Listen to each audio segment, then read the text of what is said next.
This is Bob Oliphant from the Westford Historical Society and Museum, bringing you episode 22 of season 4 of the Westford Wardsman podcast. The Westford Wardsman newspaper was part of Turner's Public Spirit, a weekly newspaper in Ayer a century ago. In this episode, we'll be reading the Wardsman for the week ending Saturday, June 3rd, 1911. And I'll elaborate on what was happening in Westford that week. The week starts a paragraph entitled Baseball. The Westford Athletic Association baseball team has one of the best organizations of ball players in this vicinity and has a good schedule of games arranged. June 3rd at 3 p.m., Chelmsford at Westford. June 10th, YMCA of Lowell at Westford. June 24th, Westford at Shirley. July 1st, Westford at Townsend. July 4th, morning, open. July 4th, afternoon, Shirley at Westford. July 24th, Westford at Leominster, Tigers. August 12th, Tigers of Leominster at Westford. Other dates will be closed with fast teams. Address all communications to Alfred W. Hartford, manager, Westford. Next, we have the Westford Center section. A.I. Bicknell, A.I. was a Civil War veteran and fought at Gettysburg, has been inconvenienced by a fractured rib received while at work. His various activities just at this memorial season have now not allowed him much time to rest with it. I believe he was the custodian at these schools in Westford Center. Wallace Johnson, our Iceman of the Cold Spring District, is recovering from a tedious siege of blood poisoning in one foot. Captain Sherman H. Fletcher, beside his many town and business cares, has added to his activities that of a champion rat catcher. He recently caught 16 of the rodents, old and young, in one trap. Probably not all at the same time, though. Patrons of our branch line electrics are reminded that the 745's Sunday morning car has been done away with, but an additional trip added at night, the last car leaving the village at 6:45. This arrangement, it is thought, will benefit more than the former schedule. Mrs. Elizabeth and Mrs. Kate Kebler, Kebler, have been recent visitors at Julian Cameron's. Mrs. Julia Cameron is expected, Julian's wife is Julia. Mrs. Cameron is expected home from her European trip the first of next week. The Keblers are a family that married into the Westford Abbott family, and Mrs. Cameron's maiden name here was Julia Kebler Abbott. Her middle name was Kebler. Mrs. George E. Jenkins of Morristown, New Jersey, who formerly lived here, has been visiting in town, being entertained at Mrs. Alma Richardson's and Mrs. J. Herbert Fletcher's.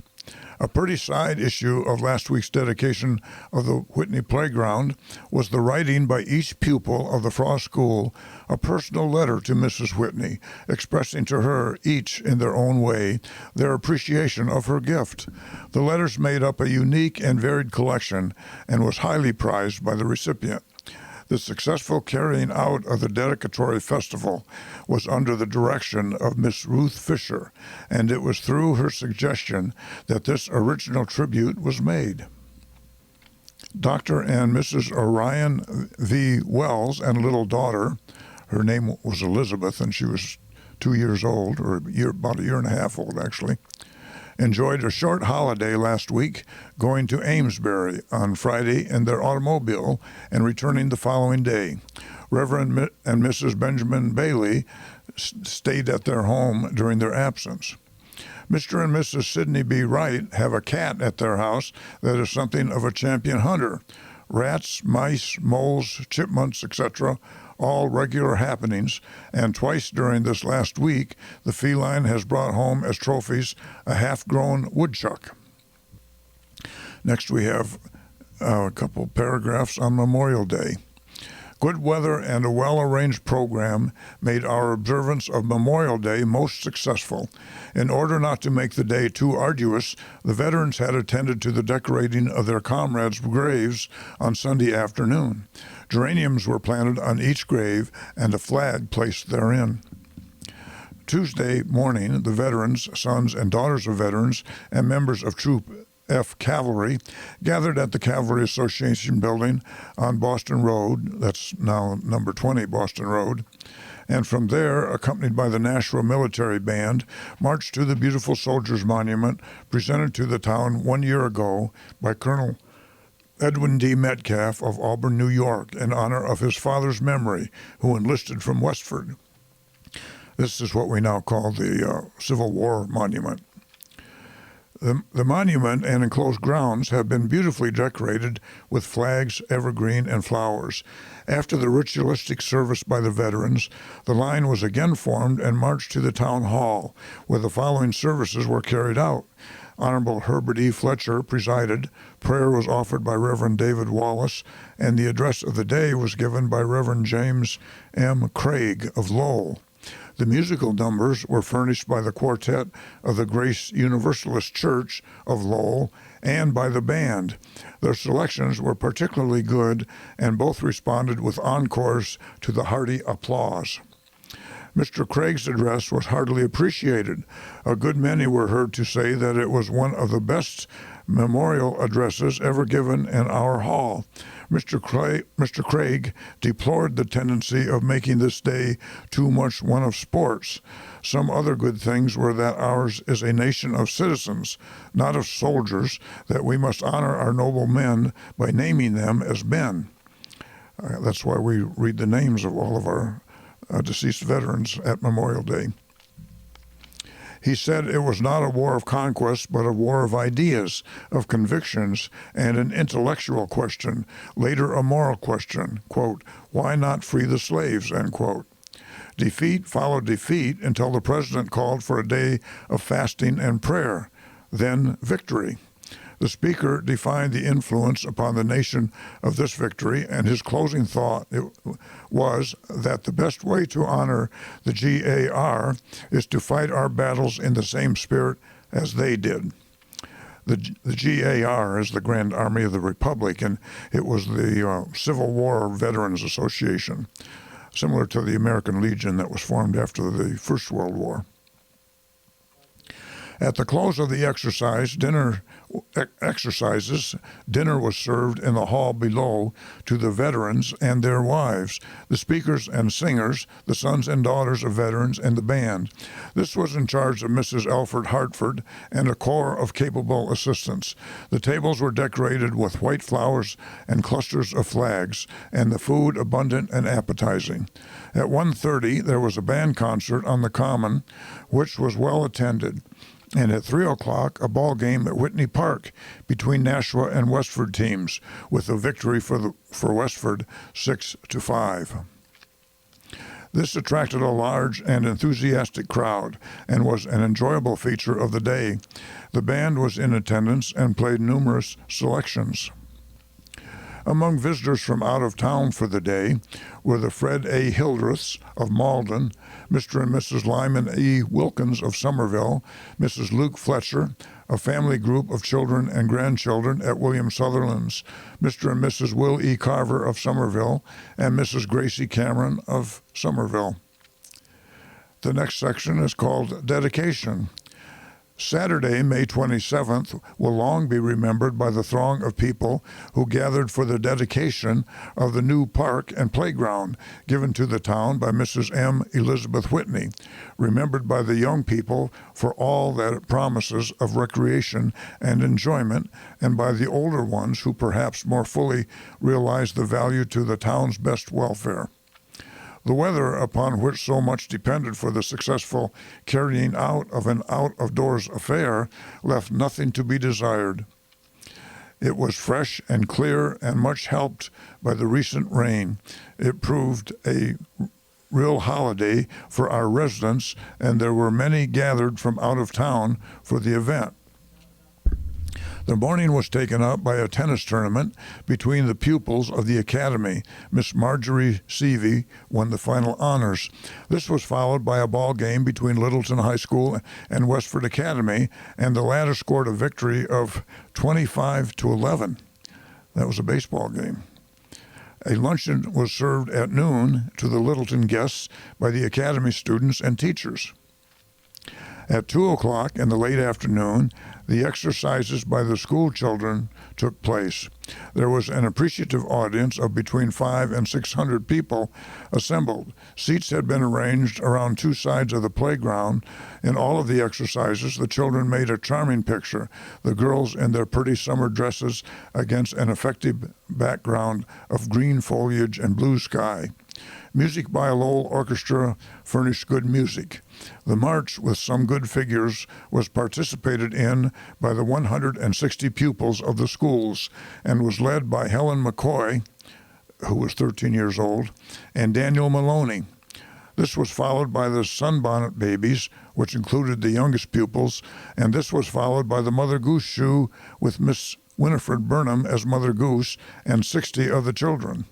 These two last features were most creditably carried out. The next was the Highland Fling, danced by 9 young ladies. This was done with so much grace and spirit, and was so heartily applauded that it was graciously repeated. Mrs. Marjorie Seavey, Daisy Cabell, Lillian Sutherland, Margaret Sullivan, Maud Robinson, Florence Brewer, May Watts, Lillian Hedman, and Eva Lundberg were those who took part in this dance. The crowning of Miss Ethel Sargent as the May Queen came next, and finally the Maypole dance on the green. The decorative details of these last two features were beautifully carried out. The afternoon was completed for the children by serving refreshments of ice cream and cake provided by Mrs. Whitney. And now this beautiful park of 5 acres of smooth land, recovered from the roughest of swamp and pasture land, known as the Osgood pasture, is an assured fact with its equipment of swings, seesaws, seats, drinking fountain, tennis court, baseball ground, grove, and every convenience for the comfort and enjoyment of the young people. Adjacent to the two schools, as it is, the playground, as you may know, lies between Frost School and what at the time was Westford Academy, but is now Rodenbush Community Center. Only as time goes on will its real value be realized, and the most genuine gratitude goes out to the noble-hearted woman who has made it possible. Harvey W. Tarbell, the landscape gardener of Lowell, has had the work in charge, and the committee for the town was consisted of Herbert V. Hildreth, Oscar R. Spaulding, and Edward Fisher, and all have worked faithfully to bring about a good result. Mrs. Whitney, who has recently returned from an extended Western trip, was an interested attendant on Saturday afternoon. Much credit is due Miss Ruth Fisher, principal of the Frost School, and her assistant teachers, Mrs. Grant, Crocker, and Burnham, and to Miss Josephine Ockington of Lowell, who drilled the scholars in the dancing and marching for the successful carrying out of the dedicatory festival. Among some of the many out-of-town people present were Mrs. Carrie Reed of Barry, Mr. and Mrs. Daniel Houghton of Littleton, Mrs. Martha Cooper of Shirley, Miss Ida Prescott of Milford, Mrs. Ida Cummings Allen of Ayer, Mr. and Mrs. Thomas Fisher, Mrs. T.E. Barnes, and the Donald Camerons, all of Lowell. Next, we have the About Town section. The town will be interested in the Massachusetts Agricultural College rifle team, to which our own Westford Academy boy belongs, Alistair McDougall. This team is champion in all intercollegiate matches. In 1910, they made a score of 1,848 points out of a possible 2,000, breaking the record and defeating 21 teams. The trophy of Forest and Stream Club of America was defended against 18 colleges, defeating Iowa by 17 points, Columbia by 43, Cornell 95, and Harvard 190. They are still training and winning. The small cottage house of Edmund Whitney on the Lowell Road near Brookside is framed and shingled. When completed and occupied, it will divide the space distance to the villages eastward. This is only a temporary abiding cover until the larger and permanent one is evolved. Elmer Kimball, who lived in Westford several years ago, met with a serious accident in California recently while experimenting with electricity in the line of business he was connected with. One arm was torn off near the body, and he was badly lacerated and disfigured otherwise. The full particulars of the accident have not reached his friends in Westford, but enough has been learned to show that electricity is not a very careful surgeon. Warren Merrill, who for several years lived in Graniteville and was teamster for various parties, died recently in Nashua. His last residence in Westford was at the home of Edward Vinell on the Lowell Road. Among the out-of-town visitors on Decoration Day was Alonzo Falls, an old-time Stony Brook scholar in the days of its large, thrifty school.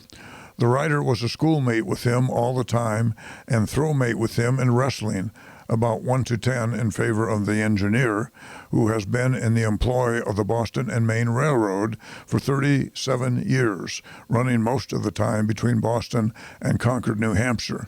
He has now retired under the rule of pension for long and faithful service.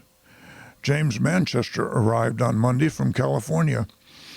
He has 2 sons in town, one living on the Providence Road who has charge of spraying for the state in town. The other son is employed by the W.W. Johnson Ice Company. They cut the ice every winter on Burgess Pond. It was a large and merry party at the high school dance last Saturday evening. The lively ones from Littleton were in it, as in the days of their seniors. Much net result was gathered for Mind and Pocket. The Academy will not close until about June 30th. This is the latest on record. The usual alumni reception and dance will follow. Music by Hibbard's Orchestra, Lowell. The Westford baseball team called out the reserve of Head and Foot in their defeat of Nashua 6-5. The Fortnightly Club has adjourned until the autumn months for rest and repairs after the serviceable enthusiasm and evolution of its friends and participants. The lightning shower last week knocked out the Stony Brook telephone line, and with it several valuable ideas that were about to take a trip. The line is now in a message transfer condition again, and ideas not knocked senseless by the lightning can start over again. Charles Whitney has a blooded young colt which he hopes will keep down his automobile fever. The next section is called A Vexatious Predicament. During the heavy shower last week Thursday, a junk peddler from Lowell overturned his wheel junk shop on the Lowell Road. The overturn was caused by a contraminded cow tied to the rear of the wagon, who, having spied a pasture with the bars down, made a dash for it, while the driver and horse were dashing towards Lowell in the dashing rain. The horse, drive, wagon, and variety show aboard were dragged towards the pasture, and in the mix-up of opinions as to whether it was to Lowell or pasture they were going, the team was upset, and immediately there came forth ironware, tinware, pewterware, brassware, leadware, ragware, live poultry of all kinds, poultry without feathers, and feathers without poultry. Several roosters started a crowing match, and 2 others started a fighting match. The shafts of the wagon were broken, and the horse went to grass, with the thunder and lightning, dashing rain, crowing fighting roosters, and the ragtime music of the show generally. It was a better show in some respects than the Buffalo Bill upset the day before at Brookside. And that's the news in Westford for the week ending June 3rd, 1911. Thank you for listening, and thanks to Nick Woodbury of WestfordCAT for providing technical support. You can find transcriptions and podcasts from the Wardsman at our website at museum.westford.org, or visit the Historical Society's Facebook page for more Westford news from days gone by. This is Bob Oliphant, and I hope you will join us for next week's Westford Wardsman podcast. Thank you.